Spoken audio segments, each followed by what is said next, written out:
तेव्हापासून सोबत होतात रे. आणि आज आज न सांगता तू घरातून निघून गेला. राजूला मनातलं कोण आता रघु काका म्हणून मी कुणाला हात मारू. रघु काका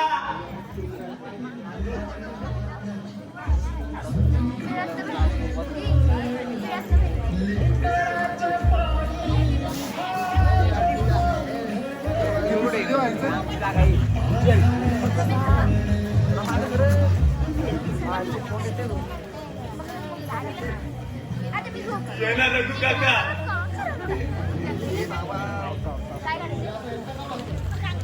दादा दादा आपला रघु काका. अरे कुठे गेलाय कोण जाणे. अरे मीच काढला त्याला घराबाहेर. अरे मी त्याच्या डोक्यात तिला वाचायला होतो. तिला बोलण्या विश्वासावर अरे नको काकाला कोणी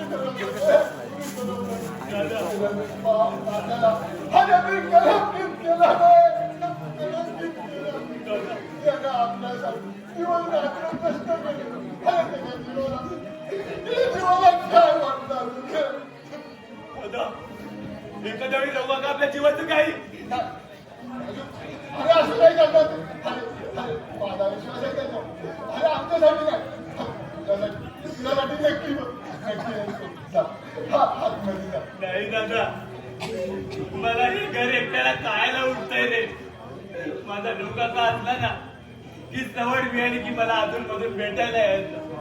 परंतु मला कुणी विचारलं सुद्धा नाही आणि माझ्याकडे कोणी फिरकलं सुद्धा नाही दादा.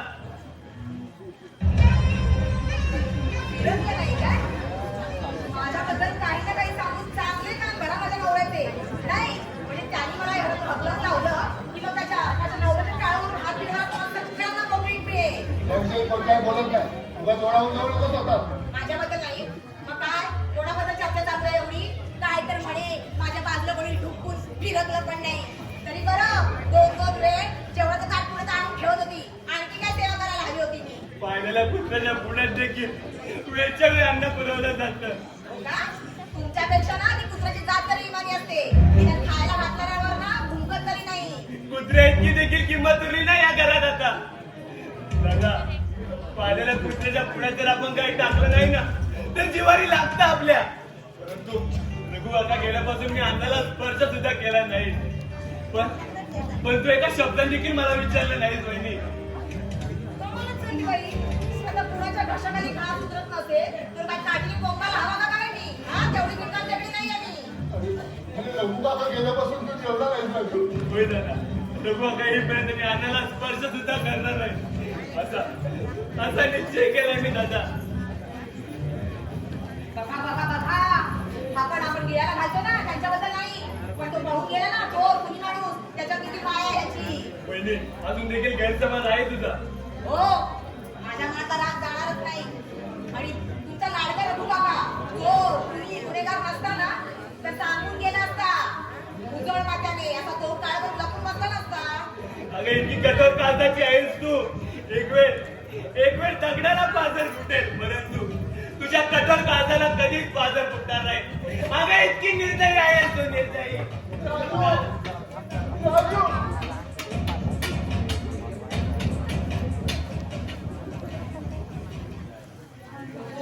अहो तुमच्या समोर तो तुमच्या बायकोला निर्दयी कठोर काळजाची म्हणतोय तरी तुम्हाला काहीच वाटत नाहीये. काय करू. जीव देऊ तुझ्या पाया नाही घासू. आता तुझी वागणूक असत नाही. आता तुम्हाला सुद्धा माझीच वागणूक दिसायला लागली. नाही तर काय तुझ्या प्रेमाच्या मोहपाशात पडून तुझ्याशी लग्न केलं. आता वाटलं होतं संसाराचा सुख उपभोगता येईल. आता पण तुझ्या वागणुकीचे चटके सहन करावे लागते. तुझ्यामुळे घरातल्या प्रत्येकाला दुखवलं. रघु काकाला घराबाहेर पाडायला लावलं. कमालच झाली काही. अहो तो रघु काका तोंड काळा करून गेला त्याला काय मी जबाबदार आहे की काय. हो अगं तूच जबाबदार आहेस त्याला. हो म्हणजे मी तुम्हाला वाईट वेळ बनवलं की काय. या लोकांनी ऐकलं तर त्यांना सुद्धा खरंच वाटायचं. काय खरं नाही तर काय खोटं. आता सगळ्या कोणाचं खातं माझ्या माथ्यात मारू नका ती सांगून ठेवतीये. अहो मी काय वाटतं तर सांगेन तुम्हाला पण ते तुम्हाला पटतंय बघा तुम्ही ऐकता ना. का उगाच माझ्या म्हणण्याप्रमाणे वागायला तुम्ही तुमच्या पुढे घाण ठेवून दिली आहे.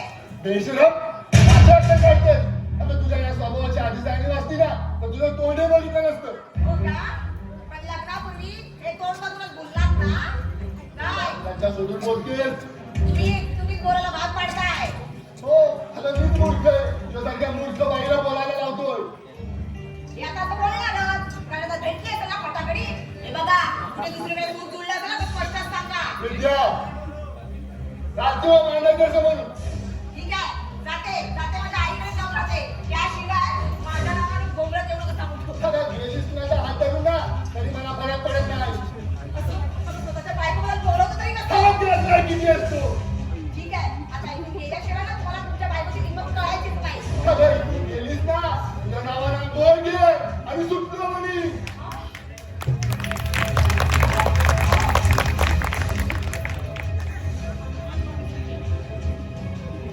आता इथं राहायचं तरी कसं? माझ्या नवऱ्यासकट सगळ्यालाच माझी अडचण झाली. आता ना थोडे दिवस आईकडे जाऊन राहते. त्याशिवाय माझे पार्टनर यायचे नाही. बरं झालं मासे तुम्ही वाटतच भेटलात. वहिनी वहिनी काय कमाल आहे वहिनीची. काही न बोलताच निघून गेली. मला वाटतं काय माहितीये का, तुला ना चाय द्यायला वाटतं बहीण म्हणून ना जरा घाबरलेली दिसते. तिला माहित नाही चाय द्यायला नाही. भाऊ पेढे वाटायला पेढे हे घ्या सुगंधी चांगला आणलाय बघा. पेढे कशाबद्दल? कोणाचं बारसं होतं? अहो अजून लग्न नाही कुणाचं बारसं घालू. मग? हा 12 आहे. डोकं पडलास की काय? 12ला कोण पेढा देतं? अहो माझ्या सगळ्या मित्रमंडळींना आजवरच्या माझ्या प्रेमाचं 12वा साजरं करतोय. आता ठरवलंय आधी लग्न, मग जरा प्रेम आणि मग कन्याकुमारी गोवा आणि मुलगुलून सगळं करून याचं. म्हणजे पण ते जमलेलं दिसतंय. अहो जमलं नाही, अगदी पक्क झालंय. हे शेवटी लॉटरी लागली म्हणायची. हो लॉटरी लागली म्हणून हीच खुशीची बातमी माझ्या खास मित्राला दिनेशला द्यायला आलो होतो. तो घरात दिसत नाहीये. मला वाटतंय तो बहुतेक ना रघु काकाला शोधायला गेला असणार. बिचाऱ्याची लय धावपळ चालले. हो मी पण गेलो असतो पण काय करणार, शाळेला लागण्याची किती गडबड. अहो तुम्हाला सांगतोय बँड बाजे साऊंड सिस्टम आणि या आपल्या वाया बसलं त्याला सगळ्यांना साड्या बिड्या घ्यायचे रे. त्याला चांगल्या पाहिजेत का नको. आणि तुम्हाला सांगतो महत्वाचं म्हणजे आता काय? अहो आपल्या सगळ्या भागातल्या लोकांना पत्रिका वाटायचे. जरा येऊ का? हो. गडबड आहे.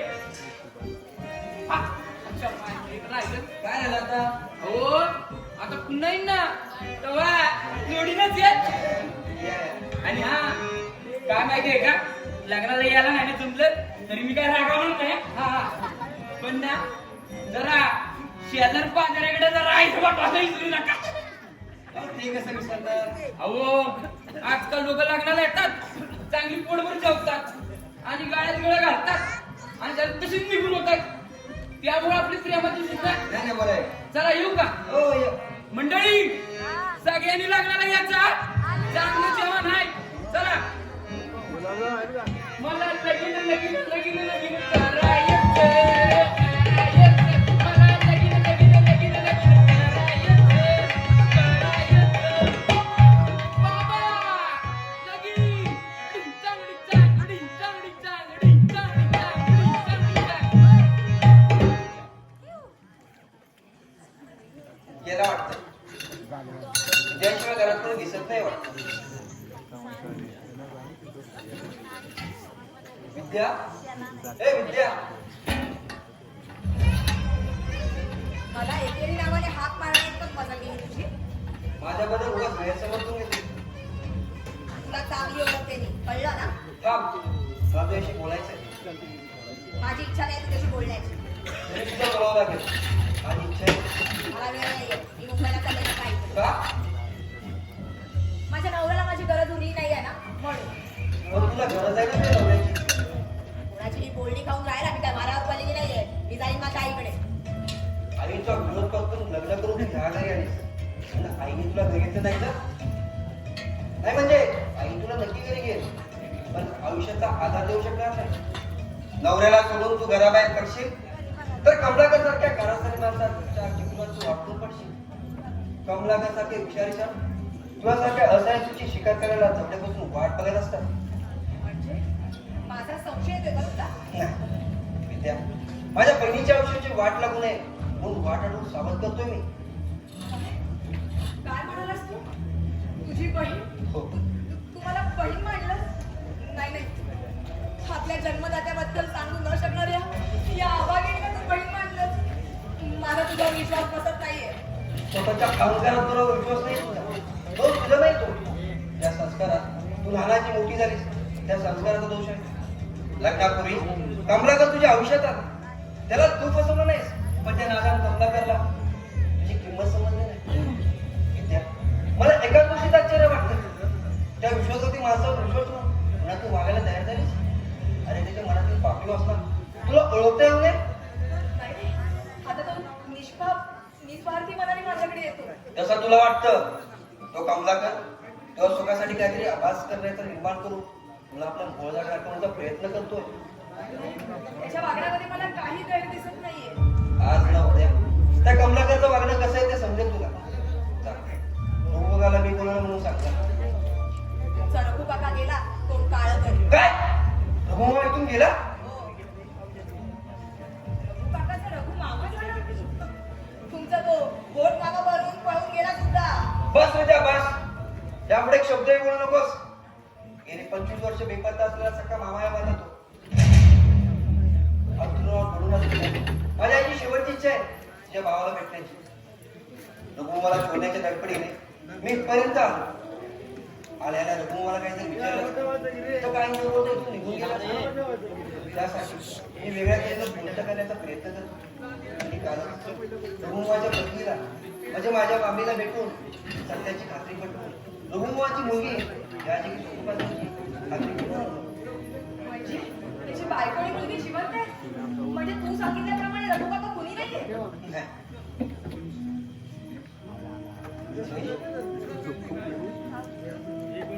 त्या दिवशी तुमकडे तुला आपल्या उद्धवाची कथा सांगितली आणि तुमच्या नकळत ती मी ऐकली आणि मला ते समजलं ते सत्य वेगळे होतं. सत्य काही असलं तरी त्याचा काय उपयोग? आमचा रघु काका अरे घरातून निघून गेलाय हे समजलं मला. काही माणसाचं दुर्दैव त्याचा पाठलाग सोडत नाही हेच करत. रघुगाची पत्नी कामानिमित्त घराबाहेर जायची. ते लोक तिच्याविषयी नाक बुजबू जायचे. दोघा नवरा बायकोंमध्ये भांडण होत. एक दिवस ती घराबाहेर निघून गेली. हे जरी सत्य असलं तरी ती निष्कलंक होती. तिच्या धनामागचं कारण वेगळं होतं. म्हणजे तुम्ही दोघांनी ऐका ते. ती ज्या कारखान्यात कामाला जायची ते जो दुर्दैवी प्रसंग तिच्यावरती उडवला. त्या कारखान्यातील एका भागीदाराने सांगून तिला औषधापर्यंत थांबून घेतलं आणि तिथल्या एखादा संधी सांगून त्या नराधमाने तिचा जीव नष्ट केला. आपल्या पवित्र मनाच्या आपल्या पतीला आपल्या कलंकित याला स्पर्श करून द्यायचं नाही या निर्धाराने ती घराबाहेर पडली. पण आपल्या रघुगाचा मात्र गैरसमज झाला. त्याला वाटलं ती त्याला फसवून गेले. त्याला काही सत्य समजलंच नाही. आणि आता सत्य समजायला रघु काका इथे आहे. रघु काकाचा संसार उद्ध्वस्त करणारा कोण होता तो नराधम? अरे नाव ऐकून तरी काय गो या जगामध्ये नाही येतो. एका व्यवतीची आपण उठणारा एक सुखी संसार उद्ध्वस्त करणारा तो कमलाकरचा बाप गणपतवाले होता. कमलाकरचा बाप? हो, कमलाकरचा बाप शेवटी शरीर धरून किडे पडून पडून गेला तो. दुसरी तिसरी कोण नसून तुझी आई आहे. तुझी आई माझी आई? हो, तुझी आई आणि दुर्दैवी मुलगाची पत्नी. म्हणजे तुमच्या सगळ्यांचा लाडका रघु काका माझा जन्मदाता आहे. हो, कोणाला कधी न वाटणारं सत्य आहे. कुणाला सत्याची खात्री पटेपर्यंत कुणाला काही बोलणं नाही. तुझ्या आईला माझ्या माफीला भेटून सत्याची खात्री पटवून आलोय ग. म्हणजे खरंच रघु काका माझे जन्मदाता आहे. अगं तूच माझ्या रघुमामाची मुलगी आहे. नियतीने घडवलेली अजब कहाणी. काळीच कापीत जाणारी, कानाचे पडदे फाडून टाकणारी, कुणाचाही विश्वास बसणार नाही अशी ही रक्ताच्या नात्याची कहाणी. नियतीने माझ्यावर उगवलेला सूर. मला समजायला लागल्यापासूनच मी माझ्या जन्मदात्याबद्दल माझ्या आईला विचारायचे, पण प्रत्येक वेळी माझ्या थोबाडीत मारून ती मला जप्त करायची. आईच्या या वागण्याचा मला प्रचंड राग यायचा. मी आतल्या हात गुदमरून जायचे. माझ्या निष्कलिंग आईच्या चारित्र्यावर मी उगाच संशय घ्यायचे. पण तरीही माझी आणि माझ्या जन्मदात्याची कधी ना कधीतरी भेट होईल एवढी एकच आशा होती माझी. आणि मी त्यांना बाबा म्हणून हाक मारेन असं स्वप्न होतं माझं. जन्मदात्याची तुझी भेट झाली पण नियतीने तुझी ओळख होऊ नाही. मीच माझ्या जन्मदात्याला लाथेने तुडवलं, त्याच्यावर चोरीचा आळ घेतला आणि या घराबाहेर हकलवून लावलं. घडलेल्या प्रत्येक गोष्टीला मीच कर्मचारी कारणीभूत आहे. विनोद, माझा तुझ्यावर विश्वास असून तुला विचारतोय, वैद्य रघुनाथची मुलगी आहे, त्याचा पुरावा काय? विद्याची आई अजून जिवंत आहे. तिची भेट होईपर्यंत मी तुम्हाला एक फोटो दाखवतो. विद्याच्या पहिल्या वाढदिवशी काढलेला आमचा सर्वांचा एक एकत्रित फोटो आहे. विद्याच्या आईने माझ्या आईने जपून ठेवलेला फोटो आहे तो. हे बघा, हा रघु काका, ही विद्याची आई, हा मी आहे. माझ्या आईने विद्याला उचलून घेतलेलं आहे. माझाच फोटो आहे, माझ्या लहानपणी काढलेला. दिनेश भाऊजी माझे असंख्य अपराध पोटात घालून जिकडे असतील तिकडून माझ्या बाबांना परत आणा. त्यांना म्हणावं मी त्याला बाबा म्हणून हात मारायची, त्यांच्या कुशीत चिरायचं, त्यांची क्षमा मागायची. जा दिनेश भाऊजी जा. दिनेश, तुम्ही फोनला रेंज मिळणार नाही. आपण स्टँडला जाऊ, माझ्या आईला फोन लावूया. कदाचित रघु मामा आपल्या बहिणीला भेटायला जाईल. जा दिनेश भाऊजी, लवकर जा. जिथे असतील ना तिकडून माझ्या बाबांना परत घेऊन या. तुम्ही सांगाल तसं सांगायला तयार आहे, पण माझ्या बाबांना परत घेऊन या. दुसऱ्या कोणासाठी नाही, परंतु राजूसाठी नक्की येईल रघुका परत. विनोद, चल आपण तुझ्या आईला फोन लावूया. रघुका तिकडे गेला असेल तर सर, भाऊ लवकर घेऊन ये माझ्या बाबांना. वहिनी, येतो.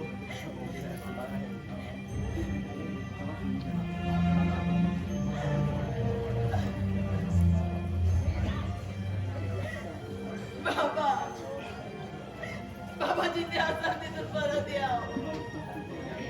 विद्याला तुमची माफी मागायची.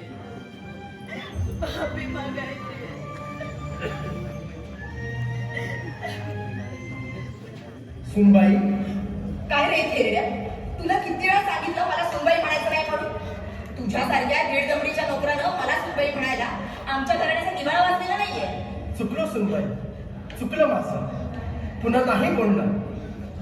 रघु काका, ए रघु काका, काम धंदा करायचा सोडून त्या आंधळ्याच्या खोलीत काय करत होतास? रात्रभर जागरण झालं होतं, थोडी चक्कर आल्यासारखं वाटलं म्हणून. विश्रांती घेत होतास? अरे अशी थोडी थोडी विश्रांती घेण्यापेक्षा कायमची विश्रांती घे ना. तूही सुटशील आणि तुझ्याबरोबर आम्ही. ते काय आता माझ्या हातात आहे बाईसाहेब. रघु काका, घरातले पैसे तू उचललेस? उचललेस काय, चोरलेस काय म्हणून विचारा. उचलायला त्याचा काय संबंध? बाईसाहेब,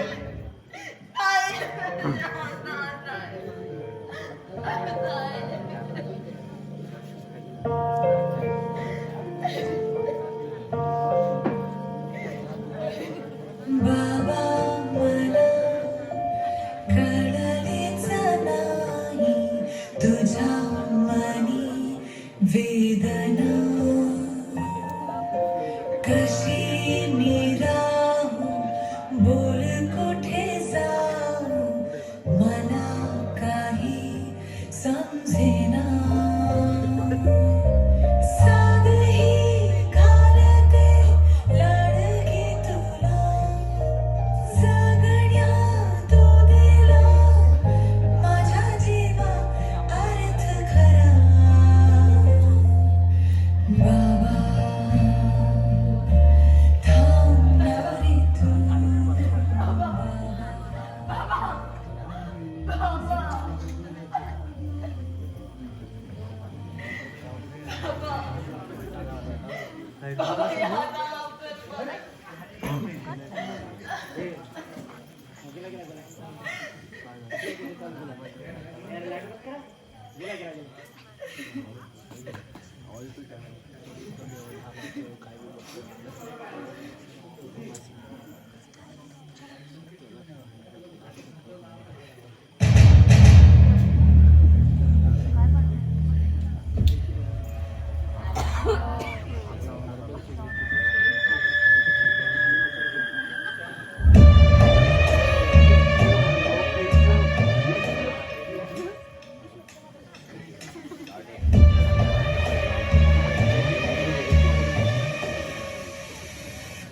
द्या अगं आरामशीर बसलीयस. बरोबर आहे, तुझ्या दैवाला तुझा साथ दिली आहे. त्या रघु काकाच्या दानानं तुझा मार्ग मोकळा झालाय. आता त्या राजूच्या ताटात बीज घालून त्या दिनेशवर नाव घे, म्हणजे एका दगडात दोन पक्षी मारले जातील. राजू सुखाने स्वर्गात जाईल आणि दिनेश तुरुंगात. नंतर तुमचा राजा राणीचा संसार. आणि तुझ्यावर पाळत ठेवायला तो रघु काका देखील नाही. आता माझ्या मर्जीप्रमाणे वागण्याचं कबूल केलंच ना, कुठल्याही गोष्टीची उणी वाचू देणार नाही तुला मी. म्हणजे तुला नक्की काय म्हणायचंय? माझा बोलण्याचा अर्थ न कळण्याची दुखून राहिली तू. तुझ्या दारिद्र्यातून तुला बाहेर काढायचा मनापासून प्रयत्न करणार आहे. म्हणजे तुझ्या बोलण्याचा रोग तू समजतेस तू. तुझ्या कपाळी सौभाग्याची टिकली, आता हिरव्या बांगड्या आणि गळ्यात सौभाग्याचं गटका दोन गटका जर कपाळावरची टिकली काढून ठेवलीस तर तुझ्यासारख्या अखंड सौभाग्यवतीवर कोण संशय घेईल? कोलकट बेशरम माणसा, तुझ्या मनात हे पाप येतं आणि तुझ्या बहिणीला सुद्धा हेच त्यांना शिकवतोस का? उगाच अकांड तांडव करून आपल्या अब्रूचा सौदा करून घेऊ नकोस. हा एक सौदा आहे, सौदा. मी तुझ्या सुखासाठी काहीतरी करण्याचा आणि तू माझ्यासाठी काहीतरी करण्याचा सौदा. अरे मला वाटलं होतं तुझं मन बदललंय, पण नाही. सापाची जात तुझी, तू कधीच चांगला वागू शकणार नाही. अगं व्यापारी माणसं आम्ही. नफ्याशिवाय जर व्यवहार करायचं ठरवलं ना तर दिवाळ दिलं माझं दिवाळ. हे बघ, बऱ्या बोलाने चालतो माझ्या घरातून नाही तर. नाहीतर काय करणार आहेस तू? काही करू शकत नाहीस तू. राजा दारिद्र्याचा टेंबा मिळवून समोर आल्या चुकाला लाथाळू नकोस. आणि त्या शिवाय आता दुसरं घरात कोणी नाही याची खात्री करून घे. म्हणजे माझ्या पाठीवर होतात की काय तू? अगं सुधार करायचं असेल ना तर सावध नजरेच्या टप्प्यात येईपर्यंत त्याच्यावर नजर ठेवावी लागते. आणि आता या घरातल्या सगळ्यांचा विश्वास गमावून बसलेस तू. आणि उगाच ओरण्याचा जर प्रयत्न करशील ना तर मीच लोकांना बोंबाबोंब करून सांगेन. एकेकाळी माझी प्रेयसी असलेली विद्या या दारिद्र्याला कंटाळून माझ्या बरोबर लग्नाचा पाऊल घ्यायला तयार झाली.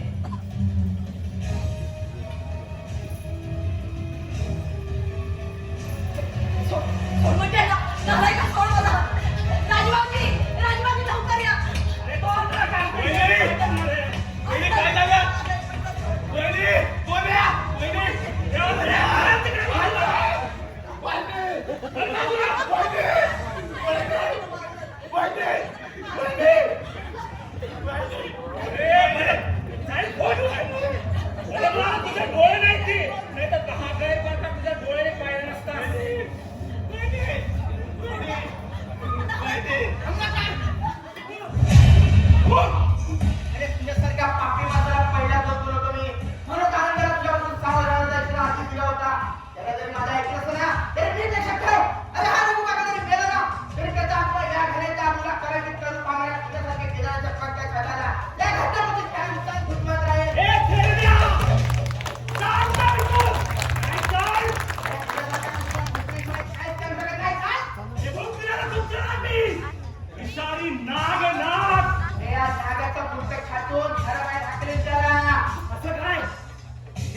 लक्षात ठेव, एकदा संधी हुकली तरी काय नाही, जातीवंत शिकारी आपल्या शिकारीची पाळत सोडत नाही. हे सत्य मला तुझं मला धमकी देत आहे. अरे बेटा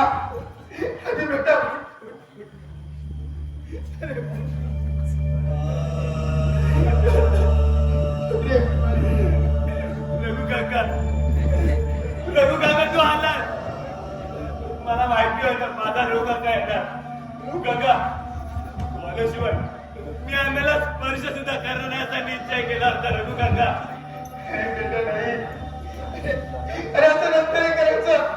तर असं केलं ना तर ते आपल्यावर लागू का बा? मग तू परत नजरा जातो काका.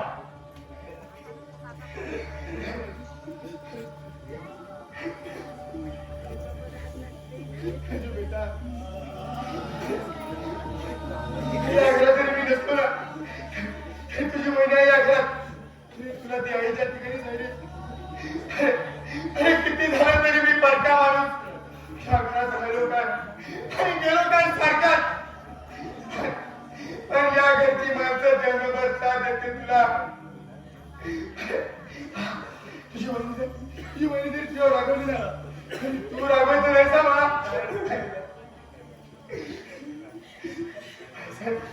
हे काय तुझ्यात पाणी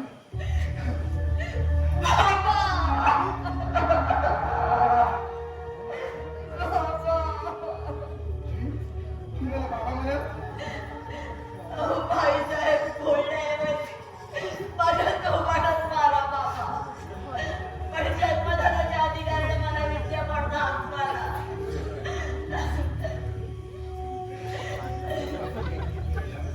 विद्या होय बाबा.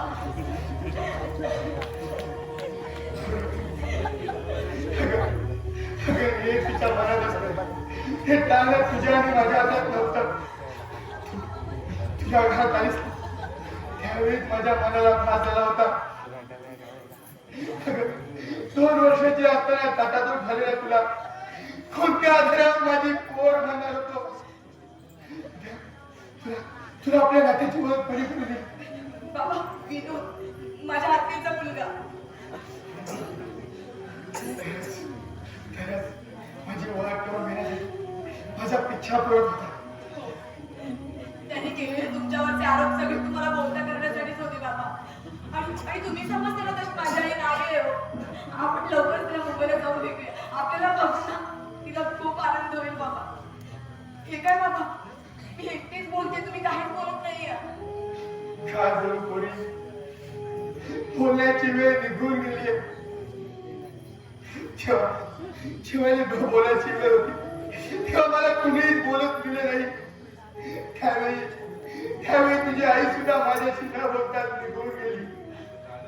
नाही आता झालं गेलं सगळं विसरून जा बाबा. होय रघु काका, जे झालं ते चांगलं झालं. वहिनी वहिनी माझ्या रघु काकाला काहीतरी खायला दे ना पहिलं.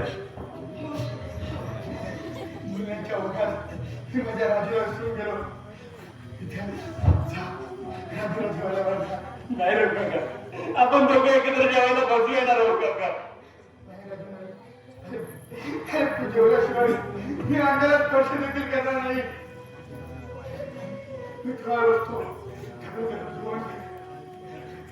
नाही रघु काका. विद्या ह्या त्यांच्या मालकांच्या ठाकऱ्यांच्या पुण्यात हे सगळं घडून आले. पूर्वजन्मीचे ऋणानुबंध भरून माझ्यासारख्या गरीब माणसाची फोड तात्यांची सूर भरून या घरात आली. आज जरी तात्या आपल्यात असले ना तरी हा जन्मदाता बाप तुझ्याकडून वचन मागतात थोडी. ठाकऱ्यांनी मुलाप्रमाणे सांभाळलेल्या या राजूला तो पाठचा भाऊ भाऊ म्हणून त्याचा सांभाळ कर थोडी. त्याला कधी दूर होत नकोस. होय बाबा, मी तुम्हाला वचन देते. मी राजू भाऊजींचा माझ्या पाठच्या भावासारखा सांभाळ करेन. मी वचन देते बाबा तुम्हाला. हेच वचन देण्यासाठी मी आता आलो होतो. अरे आलास तू? जा अरे राजूला जेवायला वाट. तू चल ना.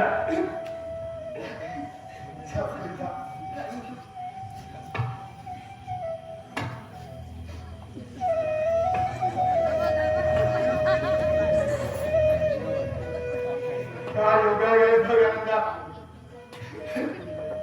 अरे सुनबाईच्या नात्याने घरात आलेली विद्या माझी मुलगी असून तिचा दुर्दैवी बाप आहे. हे ऐकून तुला आश्चर्याचा धक्का बसेल. माझ्यापेक्षा आपल्या विरुद्धच तुला नात्याची ओळख करून दे. विनोद म्हणजे माझ्या आईचा मुलगा. मी थोडा वेळा आश्रय घेतो. हे तर उद्या आपण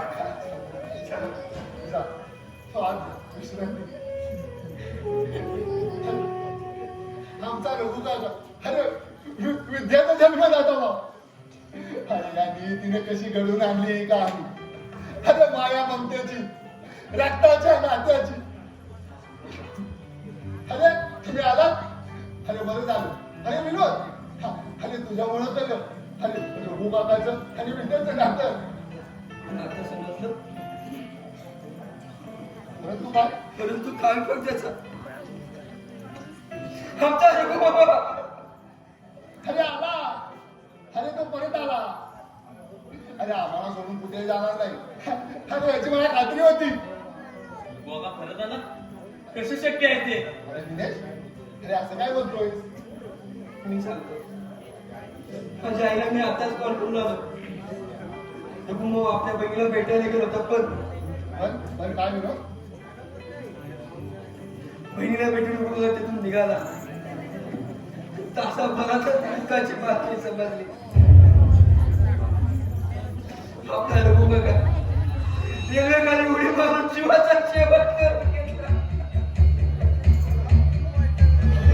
आपल्या जीवाचा शेवट करून घेतला.